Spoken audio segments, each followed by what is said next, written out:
ஆதியாகமம் 7ஆம் அதிகாரம். கர்த்தர் நோவாவை நோக்கி, நீயும் உன் வீட்டார் அனைவரும் பேழைக்குள் பிரவேசியுங்கள். இந்த சந்ததியில் உன்னை எனக்கு முன்பாக நீதிமானாக கண்டேன்.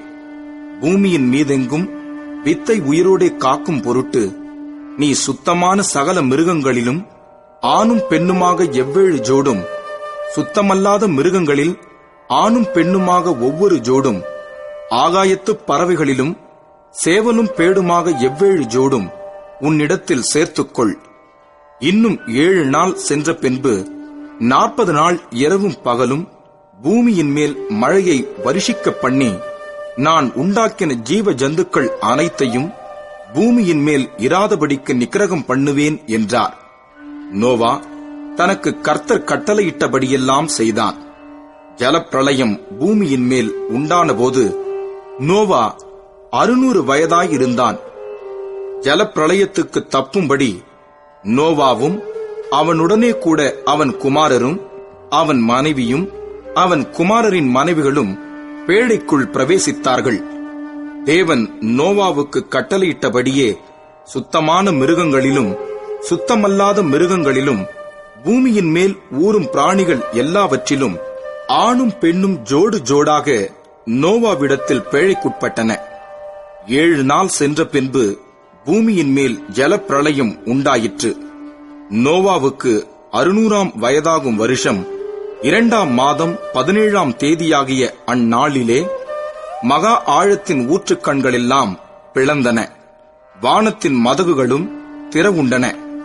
40 நாள் இரவும் பகலும் பூமியின் மேல் பெருமழை பெய்தது. அன்றைத் தினமே நோவாவும் நோவாவின் குமாரராகிய சேமும் காமும் யாப்பேத்தும் அவர்களுடனே கூட நோவாவின் மனைவியும் அவன் குமாரரின் 3 மனைவிகளும் பேழைக்குள் பிரவேசித்தார்கள். அவர்களோடு ஜாதி ஜாதியான சகலவித காட்டு மிருகங்களும் ஜாதி ஜாதியான சகலவித நாட்டு மிருகங்களும் பூமியின் மேல் ஊறுகிற ஜாதி ஜாதியான சகலவித ஊரும் பிராணிகளும் ஜாதி ஜாதியான சகலவித பறவைகளும் பலவிதமான சிறகுகளுள்ள சகலவித பட்சிகளும் பிரவேசித்தன. இப்படியே ஜீவ சுவாசமுள்ள மாம்ச ஜந்துக்கள் எல்லாம் ஜோடு ஜோடாக நோவாவிடத்தில் பேழைக்குள் பிரவேசித்தன.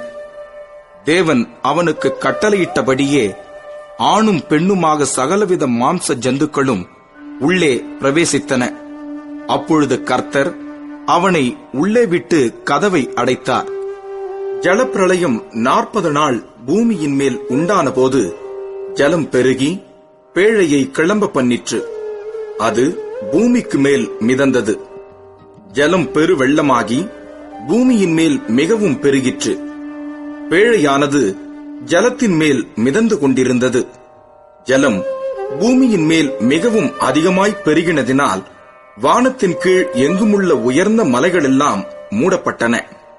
மூடப்பட்ட மலைகளுக்கு மேலாய் 15 முழ உயரத்திற்கு ஜலம் பெருகிற்று. அப்பொழுது மாம்ச ஜந்துக்களாகிய பறவைகளும் நாட்டு மிருகங்களும் காட்டு மிருகங்களும் பூமியின் மேல் ஊறும் பிராணிகள் யாவும் எல்லா நரஜீவன்களும் பூமியின் மேல் சஞ்சரிக்கிறவைகள் யாவும் மாண்டன. வெட்டாந்தரையில் உண்டான எல்லாவற்றிலும் நாசியிலே ஜீவ சுவாசமுள்ளவைகள் எல்லாம் மாண்டு போயின. மனுஷர் முதல் மிருகங்கள், ஊரும் பிராணிகள், ஆகாயத்து பறவைகள் பரியந்தமும் பூமியின் மேல் இருந்த உயிருள்ள வஸ்துக்கள் யாவும் அழிந்து அவைகள் பூமியில் இராதபடிக்கு நிக்கிரகமாயின. நோவாவும் அவனோடே பேழையிலிருந்த உயிர்களும் மாத்திரம் காக்கப்பட்டன. ஜலம் பூமியின் மேல் 150 நாள் மிகவும் பிரவாகித்துக் கொண்டிருந்தது.